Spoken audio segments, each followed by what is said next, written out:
तो Bihar board class 10th में करना चाहते हैं आप 5 से 10 नंबर फिक्स, तो हिंदी राइटर और चैप्टर का नाम नहीं भूलिएगा, क्योंकि 5 से 10 नंबर का इसी में से आ जाता है। तो हिंदी में हम ट्रिक के साथ इसके राइटर और चैप्टर का नाम याद करेंगे, ऐसे याद करेंगे कि जिंदगी भर ना भूलेंगे भैया जी, ना भूलेंगे। तो चलिए स्टार्ट करते हैं इसी बात पर, और मजे के साथ ट्रिक के साथ याद करते हैं, हंसते गाते। चलिए स्टार्ट करते हैं। तो पहला क्या है, तो पहला देखिए क्या है कि श्रम विभाजन और जाति प्रथा किसने लिखा था, तो बताइए कौन है। तो आप बोलिएगा कि भीमराव अंबेडकर। जो भीम है वो श्रम विभाजन पर और जाति प्रथा पर हमेशा रोक लगाते हैं। भीम आदमी बलवान आदमी नहीं, ये नहीं होना चाहिए। देखिए असली भीम वही है कि जो जाति प्रथा को रोक दे, जो श्रम विभाजन को रोक दे, वही भीम है, वही ताकतवर है सबसे बड़ा। ठीक है, असली भीम कौन है, जो श्रम विभाजन और जाति प्रथा को रोक दो। तो कैसे याद करेंगे कि असली भीम कौन है, जो श्रम विभाजन और जाति प्रथा को रोक दे, वही असली भीम है। तो भीमराव अंबेडकर हो गया श्रम विभाजन और जाति प्रथा का लेखक के नाम। अब चलते हैं दूसरा, पहला हो गया, दूसरा चलते हैं। दूसरा क्या है, विश्व के दांत। अब सिंपल सी बात है कि जो विष होता है नीले कलर के न होता है। अब बताइए, जब शंकर जी विष पिए थे तो उनका कंठवा नीला होता है ना, उनको नीलकंठ बोलते हैं। ध्यान दीजिए, है कि नहीं, है नहीं कहते उनको नीलकंठ। तो विष के दांत, तो विष कैसे होता है, नीला होता है। तो विष के दांत का राइटर कौन हो जाएगा, तो नलिन विलोचन शर्मा। चलिए अब आते तीसरा पर। तीसरा क्या है, भारत से हम क्या सीखे। अब बोलते हैं कि देखिए भारत एक ऐसा देश है कि जो दुनिया के कोई भी आदमी आते हैं ना, तो यहाँ पर मैक्सिमम चीज़ सीखना चाहते हैं। इसका मतलब भारत से हम क्या सीखे के राइटर क्या हो जाएगा, मैक्स मूलर। क्या हो जाएगा, मैक्स मूलर। चलते हैं अब चौथा पर। तो नाखून क्यों बढ़ते हैं, तो इसका राइटर का नाम है हजारी प्रसाद द्विवेदी। अब देखिए नाखून क्यों बढ़ते हैं, ये हजारों करोड़ों साल से सोचते हैं नाखून क्यों बढ़ते हैं, केस क्यों बढ़ते हैं ना। तो हजारी प्रसाद द्विवेदी। तो नाखून क्यों बढ़ते हैं इसके बारे में हम कितना 10 साल से सोच रहे हैं, हजारों सालों से सोच रहे हैं।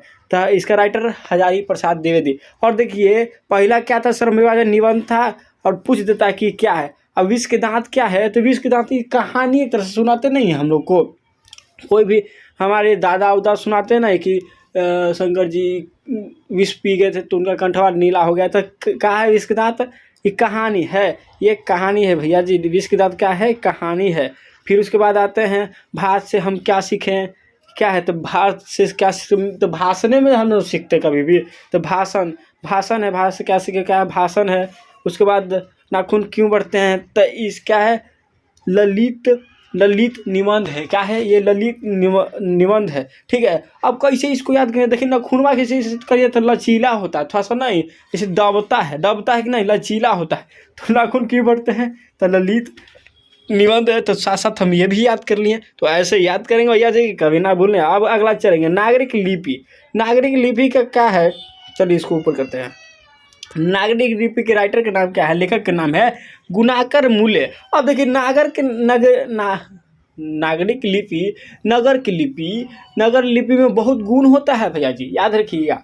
नगर लिपि में बहुत गुण होता है। ये क्या है, एक निबंध है, न से नगर न से निबंध, खत्म कहानी। अब बहादुर, अब छठा पाते हैं। तो बहादुर जो होगा वो अमर आदमी हो जाएगा, अमर ना होगा। बहादुर रहेगा तो आप अमर हो जाएगा सब चीज़ में। ठीक है, तो बहादुर के राइटर अमरकांत।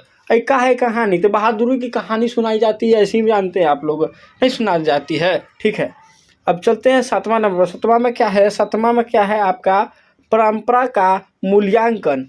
तो परंपरा कौन निभाए ज़्यादातर, कौन, तो रामे जी ने निभाए। परंपरा कौन निभाए, रामे जी ने निभाए।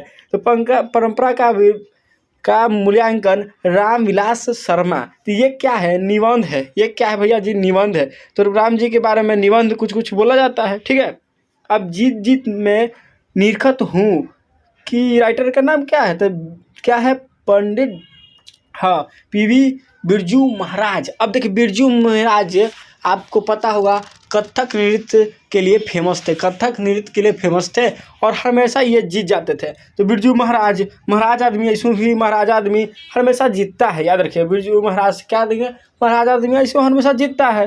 तो जीत में निरखत हूँ कौन है, राइटर तो पीवी बिरजू महाराज, ये क्या है, एक साक्षात्कार है। ऐसु महाराज आदमी साक्षार होता है, माने पढ़ा लिखा ही होता है ज़्यादातर। ठीक है, अब चलते आगे आगे आगे चलेंगे भैया जी। तो आगे क्या है, आगे है आवियों का राइटर, आवियों का 9वां नंबर, आवियों का राइटर क्या है, अशोक वाजपेयी। देखिए अशोक जी क्या कहते थे कि आओ आओ आओ आओ आओ, आज भी हम ही विजय होबो, आओ आओ, कोई को बोला नहीं से। अशोक क्या ताकतवर थे, सब दुश्मन करते थे आओ आओ आओ आओ, आज तो हम ही विजय होबो, हो कि नहीं। तो अशोक वाजपेयी, तो अशोक क्या कहते थे, आओ आओ आवियो आओ आओ, तो आओ हम ही विजय, मैंने अशोक विजय होंगे। ठीक है, तो आवियो का राइटर अशोक वाजपेयी, ऐसे याद कर लेंगे। ये क्या है, ललित रचना है। तो सबको पटक के ललचीला लगता था कि पटक देते थे ऐसे ही हाथ से, ठीक है, मार देते थे। तो ललित रचना है आवियो। चलिए अब आगे चलते हैं। आगे क्या है, मछली के राइटर विनोद कुमार शुक्ल।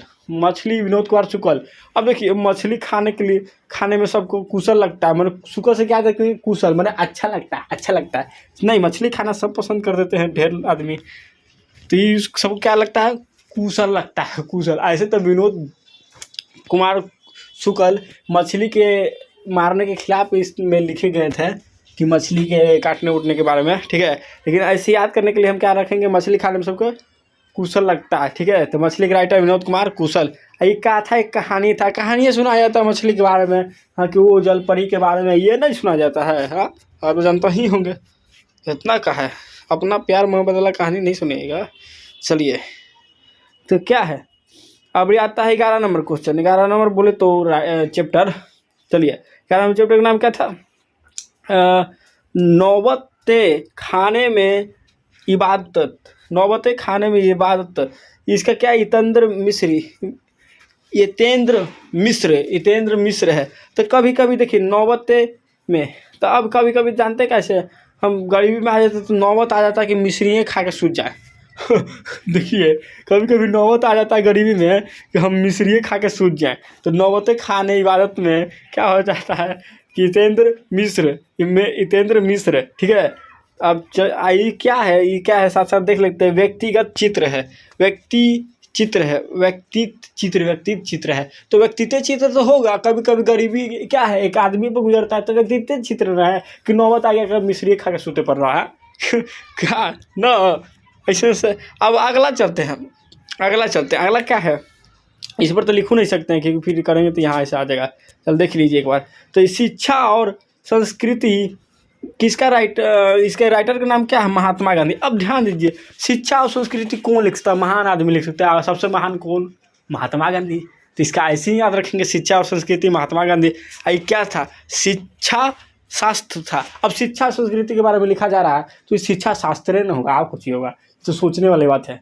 तो चलिए दोस्तों, आज के लिए तो छोड़ते हैं, ख़त्म हो गया कहानी। और अब आ गए गदकंठा, और आ गया पदखंड। तो एक वीडियो को देखिए और हर वीडियो को इस तरह से देखिए कि एक बार में याद आपको ज़रूर हो जाएगा, और कोई वीडियो छोड़ना नहीं है। इसके बाद पदखंड उसको भी देखना है कि 5 से 10 नंबर आपको पास करा सकता है, अच्छे नंबर डरा सकता है, आपको टॉप भी करा सकता है, और आपको फेल भी करा सकता है। याद रखिएगा, सब की चीज़ संभव है, एक चीज़ ही नहीं संभव कि सिर्फ पास होना, फेल होना भी संभव होता है। याद रखिए। तो हम पढ़ेंगे ऐसे कि याद करें एक बार में, कि भूल न जाए जैसे। तो चलिए आज के लिए तो छोड़ते हैं। थैंक यू दोस्तों।